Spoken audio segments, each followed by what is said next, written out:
1947 میں تقسیم کے بعد ریاست جموں و کشمیر کے ڈوگرا حکمران مہاراجہ ہری سنگھ کے خلاف ریاست کے مختلف حصوں میں بغاوت اور قبائلیوں کی کشمیر پر لشکر کشی کے بعد جموں و کشمیر کے مغربی حصے پر مہاراجہ کا کنٹرول عملی طور پر ختم ہو گیا اور 24 اکتوبر 1947 کو ان علاقوں میں آزاد حکومت ریاست جموں و کشمیر کے نام سے ایک عبوری انقلابی حکومت قائم ہوگی۔ اس حکومت نے پونچھ موجودہ ضلع سندھوتی کے علاقے تراڑ کھل کے گاؤں جنجال ہل کو اپنا دارالحکومت قرار دے کر یہاں سے امور ریاست چلانا شروع کر دیے۔ سردار محمد ابراہیم خان اس عبوری حکومت کے پہلے صدر منتخب ہوئے۔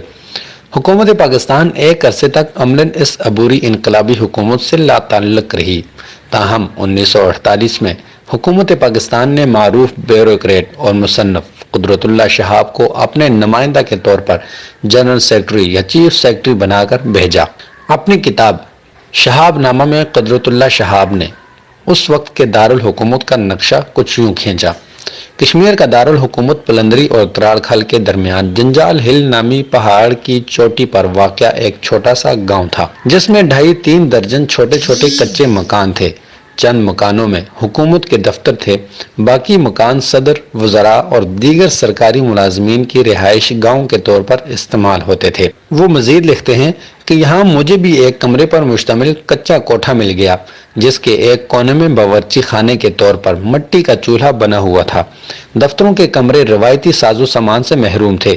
فائلوں کے لیے نہ الماریاں تھیں نہ شیلف، عام طور پر پتھر کی سلوں کو ہموار کر کے ان سے کام لیا جاتا تھا۔ موسم کے لحاظ سے باہر درختوں کے سائے میں بیٹھ کر کام کرنے کا رواج بھی عام تھا۔ جنجال ہل نامی اس گاؤں میں اس دور کے کئی گھروں کے ڈھانچے اور باقیات ابھی بھی موجود ہیں۔ مورخین نے لکھا ہے کہ اس مقام کا انتخاب اس لیے کیا گیا کہ یہ گاؤں گھنے جنگل میں گھرا ہوا تھا اور ارد گرد سے نظر نہیں آتا تھا۔ سردار مسعود خان کے مطابق یہ جنگ کا زمانہ تھا اور ہر روز بھارت کا کوئی نہ کوئی جہاز آ کر اس علاقے پر بمباری کرتا تھا۔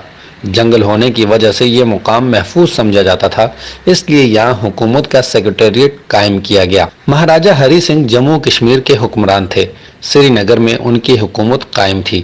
انہوں نے کوشش کی کہ کسی طریقے سے سردار ابراہیم کا خاتمہ ہو جائے تاکہ یہ تحریک ختم ہو جائے۔ قدرت اللہ شہاب لکھتے ہیں، دن بھر بھارت کے بمبار طیارے ہمارے اوپر سے یا دائیں بائیں سے پرواز کرتے ہوئے آتے جاتے رہتے تھے اور اپنے نشانوں پر اندھا دھند بم برسا کر خرامہ خرامہ واپس لوٹ جاتے۔ ہماری جانب سے کسی قسم کی مزاحمت یا روک تھام کا کوئی بندوبست نہیں تھا۔ 1949 کے اوائل میں جنگ بندی کے ساتھ ہی دارالحکومت جنجال ہل سے مظفر آباد منتقل کر دیا گیا۔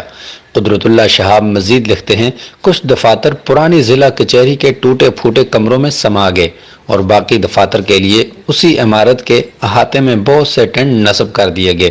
قریب ہی ایک ٹیلے پر سرکاری ملازمین کی رہائش کے لیے ایک خیمہ بستی قائم کر دی گئی۔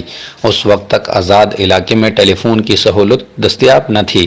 وفاقی دارالحکومت کراچی سے رابطہ کرنے کے لیے مری جا کر ٹیلی فون پر کراچی بات کرنی پڑتی تھی۔